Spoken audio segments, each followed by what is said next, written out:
We are the People's Channel.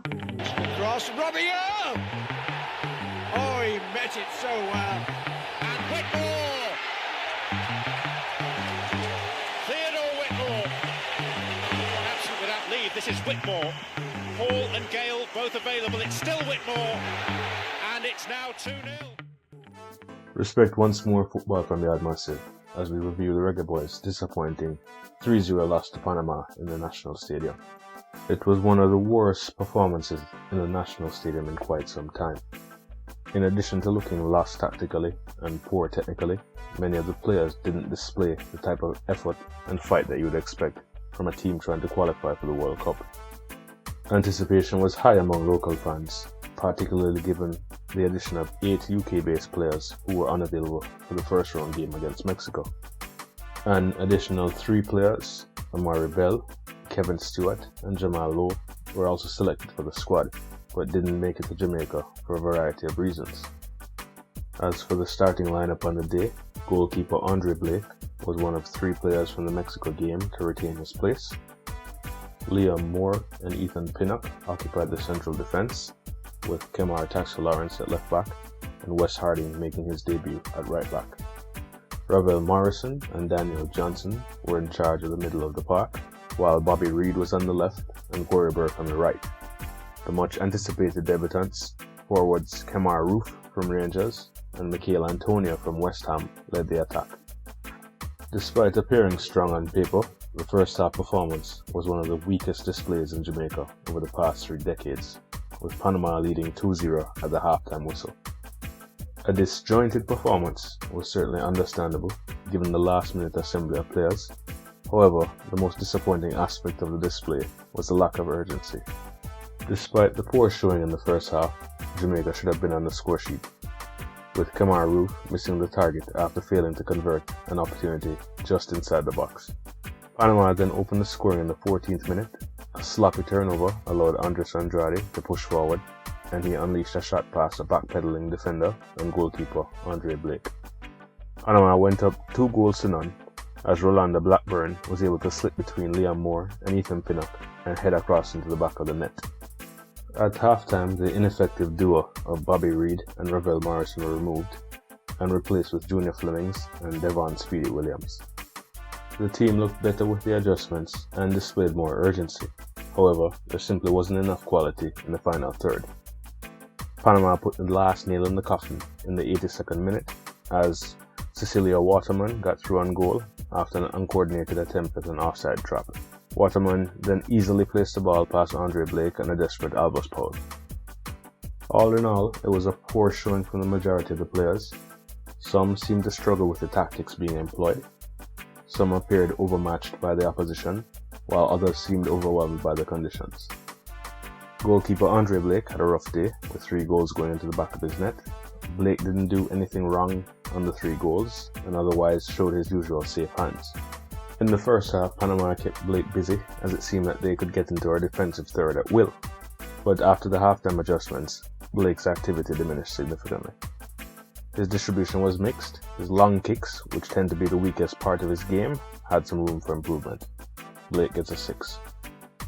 Ethan Pinnock didn't look particularly comfortable in his first game on Jamaican soil. Pinnock struggled with his footing on multiple occasions as he attempted to control or dribble the ball. He also seemed a step slow as he was trying to track some of the Panamanian forwards. Occasionally he displayed his strong passing, and it seemed that he and Taxi-Lawrence were eventually on the same page. The problem was the miscommunication though with his fellow central defender. Pinnock and Liam Moore were disjointed, as evidenced by bouts of miscommunication that led to a number of goal-scoring opportunities for the Panamanian attackers, and ultimately goals.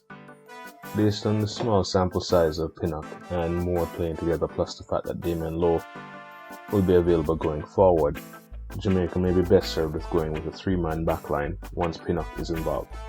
He gets a 5. Liam Moore had a rough home debut as well. Moore, who established a strong partnership with Damian Lowe during the CONCACAF Gold Cup, was unable to replicate that partnership with Ethan Pinnock. On a number of occasions, they weren't synchronized in their movement, including on the 3rd goal. To be fair to them, they did receive inadequate midfield protection during the first half. Individually, Moore had a number of solid aerial challenges and tackles, but backpedaled on a few occasions where a challenge to the attacker was required. As usual, Moore displayed a high quality in possession. He gets a 5. Kemar Lawrence had a solid and largely uneventful game at left back. Fortunately for Lawrence, the majority of the Panamanian attacks were focused on Jamaica's right side. When Panama did attack on the left side, Lawrence was up to the task for the most part.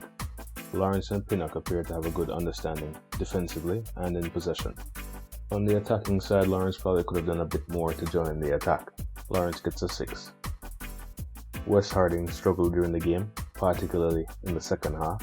As was the case with the right side during the Mexico game, the team was initially unbalanced. Panama focused a lot of their attacks on Jamaica's right wing and created mismatches by pushing a central midfielder and wing back over to the flank to join the attack. The mismatches resulted in Harding chasing on a number of occasions. In the second half, Panama were able to find quite a bit of space behind Harding. In possession, Harding struggled with his passes and had numerous turnovers. He gets a 4. Daniel Johnson's performance was consistent with his other showings for the Jamaica national team.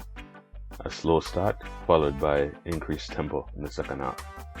Johnson was too cautious in the first half and needed to display a bit more urgency on the ball and some more grit on the defensive side. The Panamanians were initially beating Johnson to 50-50 balls and overall appeared quicker with their play. Johnson stepped it up a bit after the team went down by 2 goals and his passing improved in the second half. He created the best chance of the night, setting up Kemar Roof for a header on goal. Johnson is clearly a quality player, but we need to see the urgency from earlier in his games. Johnson gets a 6. Local favourite Ravel Morrison had a poor home debut and was missing in action for the majority of the 45 minutes he played. While Morrison had a handful of neat plays during the game, his passing and dribbling didn't really lead to any meaningful end product. More importantly, Morrison wasn't running off the ball much on either the attacking or defensive end. His poor pass in the first half and subsequent vacating of his midfield space led to Panama's opening goal. Morrison can only improve from this performance. He gets a 4. Bobby Reid was very disappointing and had what was probably his worst game for Jamaica to date. Reid didn't display the kind of energy required for a high-stakes game and looked very flimsy in comparison to the Panamanians. Reid struggled under pressure and looked unable to get separation from his defenders. While the player may not be happy at being substituted at the halftime whistle, it was justified based on his 45 minutes of output. Reid gets a 4. Corey Burke was the only starter in the midfield or attack who looked like someone giving their all on the field. While Burke was aggressively pressing the opponents, it seemed like the remainder of the players didn't receive the memo. Unfortunately, despite the effort, Burke was short on execution in the final third, as a number of promising plays did not come to fruition. Burke looked much more comfortable in the second half when he moved from the wing to his natural position as a forward. Burke gets a 5. While Kemar Roof displayed a few glimpses of his ability, he had a very poor debut. On another day, Roof probably would have gotten on the score sheet, but things just did not connect. He struggled to maintain possession of the ball, and he couldn't quite get the weighting right on his passes. He was one of the players who seemed uncomfortable with the conditions. At one point, he was turning over the ball more frequently than he was finding his teammates. On the defensive end, he didn't provide much in the way of pressure when the opponents had the ball. It was a difficult day at the office, and Roof will hopefully be better next time. He gets a 4. The much anticipated debut of Mikel Antonio was certainly one to forget. On the small National Stadium field, Antonio didn't have the type of a room to operate like he normally does in the English Premier League. As his defender or multiple defenders collapsed around him, he struggled to maintain possession of the ball. The few times he did get some space to take a shot on goal, he struggled to get off his shot. Generally, he seemed sluggish on the day, not providing the type of effort off the ball you've come to expect from a player of that caliber, and lacked the burst of pace to get by his opponents. By the time he was substituted, he appeared winded with little to offer. He gets a 4.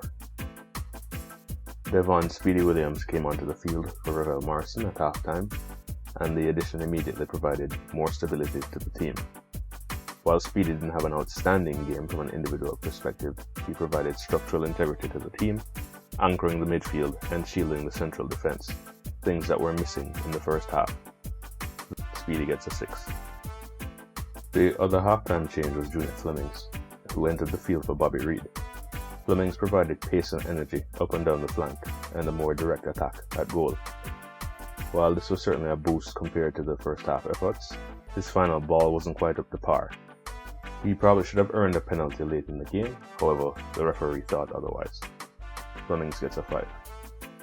Shamar Nicholson didn't have many touches in his substitute appearance, but his movement appeared sharper than most of his counterparts.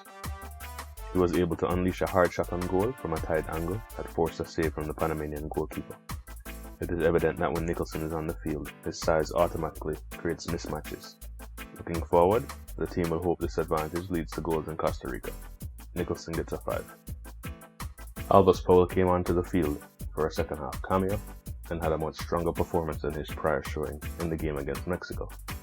Powell provided good energy on the right flank and looked more comfortable than Wes Harding. When the Panamanians tried to attack Powell, he was up to the task most of the time. Powell was also able to surge forward on a few occasions and connect with the attacking players. He displayed the type of urgency that was missing for most players on the day. He gets a 6. After such a shambolic display, it would be understandable that morale is low. There have been a number of reports suggesting that there is substantial tension among various player factions, the coaching staff, and the JFF. However, they will all need to put that aside and quickly refocus for the next game against Costa Rica. Fortunately for Jamaica, World Cup qualifying has been very competitive so far, with Mexico and Panama being the only two teams to register wins in CONCACAF thus far. A win against Costa Rica could see Jamaica leapfrogging a number of teams up the table. The majority of UK-based players will be unavailable for the Costa Rica match, since their clubs are not allowing them to play matches in countries on England's red list. Anthony Grant, Norman Campbell, Javon East, Peter Lee Vassell, Damian Lowe, Ricardo Morris, and Javon Watson will be joining the squad in place of those players. Watson was a late replacement for Richard King, who didn't have the documentation required to enter Costa Rica. Aside from Watson's age, the midfielder selection was a peculiar choice, given that the team was already short on central defenders in the squad. Looking at the Costa Rican team, their key players are now much older and not as dynamic as prior campaigns. However, they are still very organized, get numbers behind the ball on defense, good technically, and as we saw in the Gold Cup, will punish you if you give them clear-cut scoring opportunities. It will be very important that Jamaica is able to transition quickly into attack and have players that can provide penetrating passes to the forwards. Despite his limitations, this may be the game for Tyreek McGee to feature. Some reports have suggested that Javane Brown might get the start at right back, and Blair Turgott will see his first minutes of the campaign.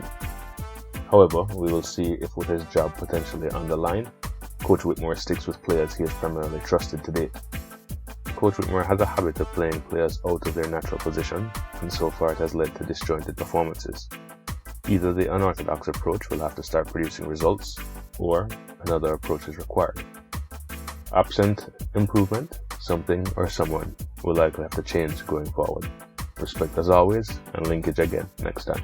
Cross, Robbie! Oh, he met it so well. And Whitmore! Theodore Whitmore. Absent without leave, this is Whitmore. Hall and Gale both available. It's still Whitmore. And it's now 2-0.